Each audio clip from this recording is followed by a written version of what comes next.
That's okay. Phone doesn't work. All right. So, okay. So I am live now. I had no idea that I was live all of a sudden. I was just checking my phone to see if I was live. And I forgot that my phone doesn't work anymore. So hello, everyone. Nice to meet you. Nice to see you again. Um, so I wanted to come on today to talk about staying in peace. So, yes. And here we go. Hold on one second. All right, so here we go with the yin and yang symbol. Right. Yeah, so I don't really have anything really big to talk about today, but I've just been battling in my mind. It's been a mental battle, a battle of staying within that middle path, staying in the path of peace. When things in your life happen, when things happen in your life that catalyze you. What I was talking about in my last video is about the catalysts that appear in your life, and they'll appear and it'll look as if pretty much, you think that you really don't have much else to lose, and then when something appears in front of you and think, oh my god, wow, there's even more to lose, and it really pushes you into this state of fear and love, that you really have to make the decision. There is only two choices, and when you feel that intense pressure from that catalyst, that you realize that there really are only those two choices, and it's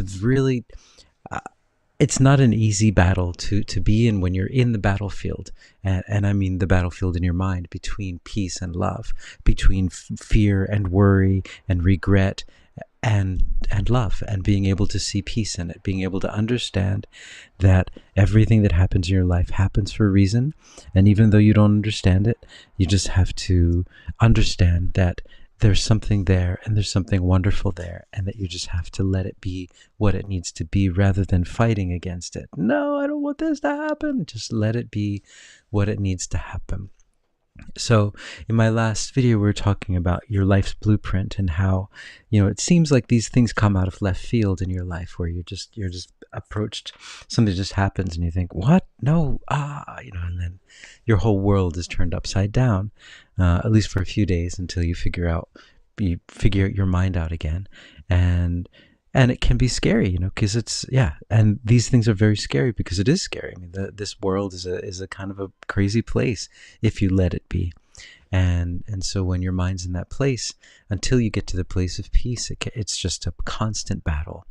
And what I wanted to share about this in this recent battle that I'd had is about peace, and about the lesson, the Course in Miracles lesson, that says I could see peace instead of this. And so that every single time your mind jumps into this fear or worry, oh my god, this is going to happen, wah, and in that time, you stop yourself and you say, I could see peace instead of this. And you just continually do it, until you just start doing it naturally. And then you just start seeing even more peace in your world than you did before. And so the catalyst pushes you into an even better place, an even more neutral place, where you are even more you have even more gratitude. And this is what I kind of learned from this thing. And also you learn how to understand, I'm okay. I'm going to be okay, and the world's going to be okay. Everything's going to be okay. And so this is Course in Miracles lesson from the review that I'm on here. Hold on. Let me see if I can make it bigger.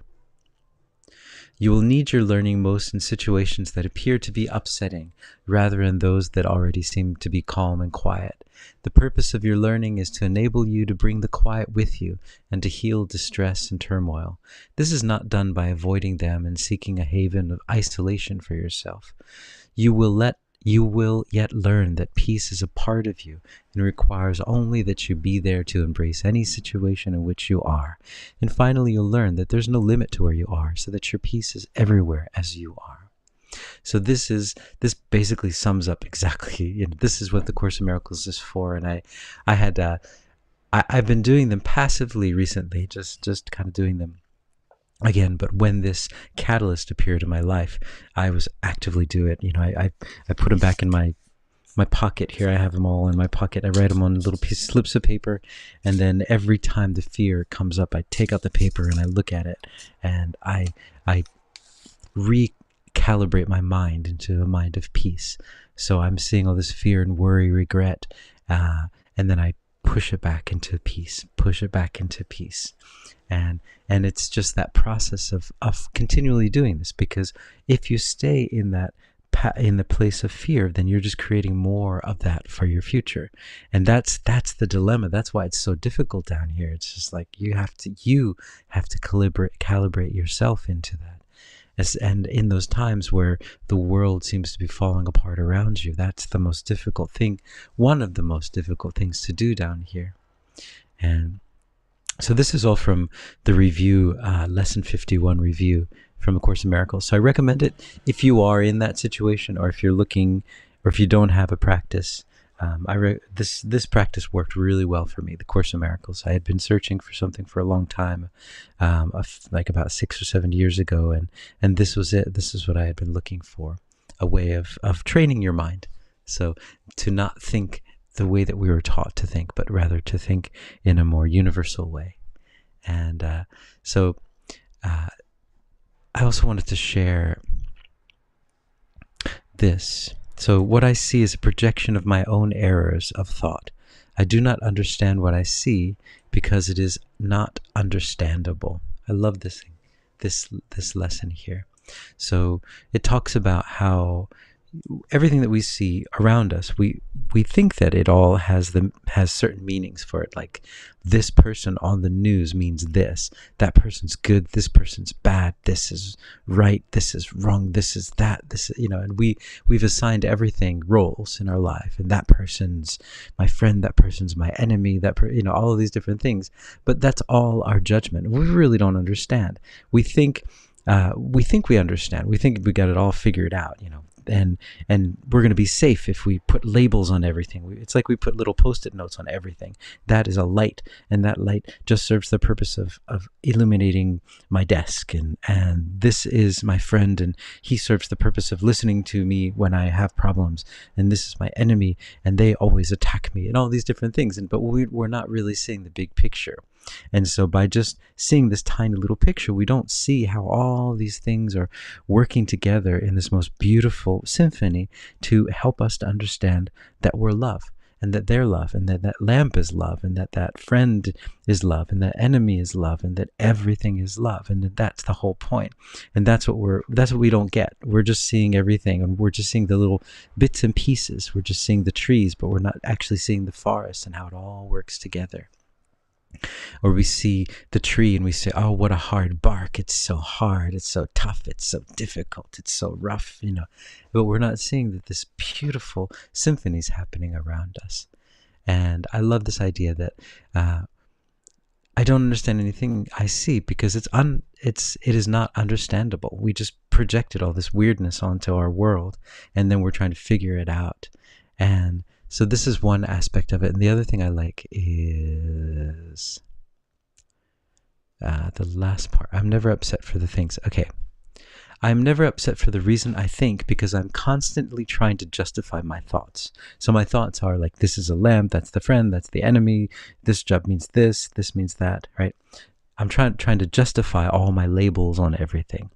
And I'm constantly trying to make them true, right? So since I've decided that that's that, I have to always make sure that that's true. And so I make all things my enemies so that my anger is justified and my attacks are warranted, right? So, for example, that person that you think is an enemy, and then you think, oh, then I'm justified in attacking them in my mind, or that lamp is an enemy, or whatever it is, that job, or whatever. So I've not realized how much I've misused everything I see by assigning this role to it. I have done this to defend a thought system that has hurt me and that I no longer want. I'm willing to let it go. The thought system is the thought system that we're all taught here on this planet, right? This third dimensional thought system, what we're taught in all of our schools educational systems. But this new system is just that, oh, why don't we understand that everything works together in the most beautiful way imaginable? And if we're able to take a step back and just listen to source, listen to guidance, that it will guide us to the place that we need to be. And so I wanted to share that. And in addition to the lesson I was talking about, I could see peace instead of this. So the other one was that God speaks to me throughout the day. And I've done this lesson many times, but I've never actively done it in the sense where I'm listening to the advice of God throughout the day. And I was doing it yesterday, and just I had all these different things in my mind, like why am I not, for example, why don't these people respect me, for example? And then God just says, you don't respect yourself. I mean, come on, that's pretty easy. And he was very gentle about it, but it was wonderful. Just, you have that is there for you all the time, the guidance. So I wanted to share that.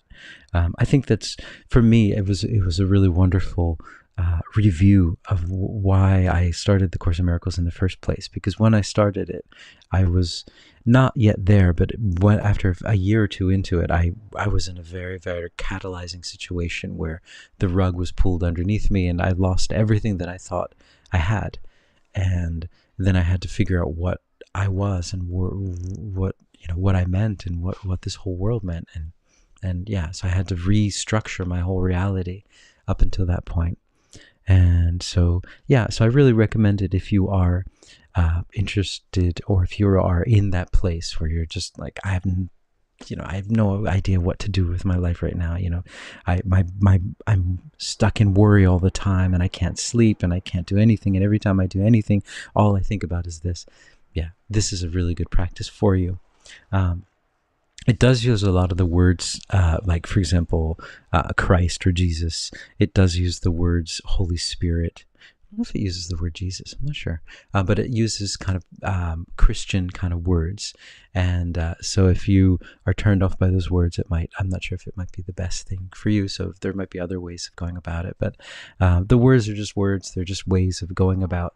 It's a thought system, just like all of the different religions or thought systems. They're placing, similar to what we're doing, we're putting labels on things. It's the same idea, but it's a way of putting labels on things in order to take them off.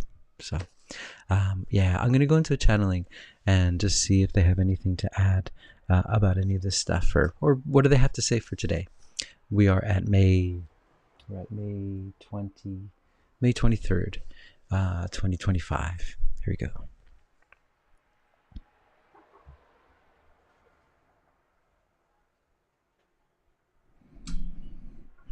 Greetings. We are that one that you know of as Yeshua, and we're here, and we're here, and we're here. And we see all of you. We see all of you. We feel all those feelings that you're going through, all those ups and all those downs and all those arounds, and those times of clarity, those times where you get back to who you are, those times of neutrality. We see you struggling. We see all of you struggling with this. And this is that time of the world at this moment where all of you are struggling with this, where all of the rugs are being pulled out from underneath of you in order for you to see where you really are, not to see where you think you were, not to see where all of the different things you've done in your life, where you've tried to do certain things, hold on to certain things, let go of other things, judge certain things in order to fabricate a reality that you could live in somehow. You are making a home of this place, of this third dimension. But what we would say to all of you is that this third dimension is not a home. This is not your home, and it's not necessary to make that comfortable place within this third dimension. Where you have been all your life is a wonderful place. This feeling of not feeling like you fit in, this feeling of not feeling out of place in all of the different situations you are, is actually a very accurate feeling. And this ability that you have to feel that is a superpower, we would say. It is an ability for you to look beyond all of the situations that you're in and to realize that you're not really here. You're not really doing these things. And that is your light. And that is why you are a light worker, because you are, no matter how deep, no matter how much you make this wonderful little cozy little place within this third dimension, you still don't fit into it. You still don't fit into this frequency because your light is so strong, and that is why. And your light is so strong because it needs to be the spotlight shining out for others who've gotten lost in this reality, for others who have made that comfy little space within this reality, and they've forgotten who they were. They've gotten so stuck in this comfiness, and it is not comfy, as we would tell you, that this comfiness is treacherous. Comfiness is treacherous on this planet because you are becoming comfortable with an illusion. You're getting lost in an opium dream of illusions, of things that do not exist.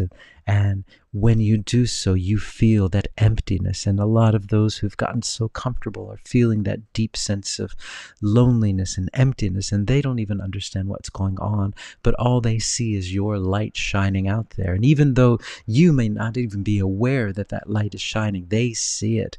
And that is what's keeping them afloat. You are what is keeping the world afloat at this moment. You being out of place, you not fitting into anything. This is by design. This is so that you can hold that light. You've never stopped holding that light. You have been holding the flashlight for all of humanity, and it is a beautiful thing that you're doing. So you not fitting in is a wonderful thing. It is something that should be celebrated, and it will be. All right. Huh. All right, guys. So, that makes me feel better too. All right. So I hope you guys are hopeful, and hopefully I'll see you soon. Go beach. So ciao for now.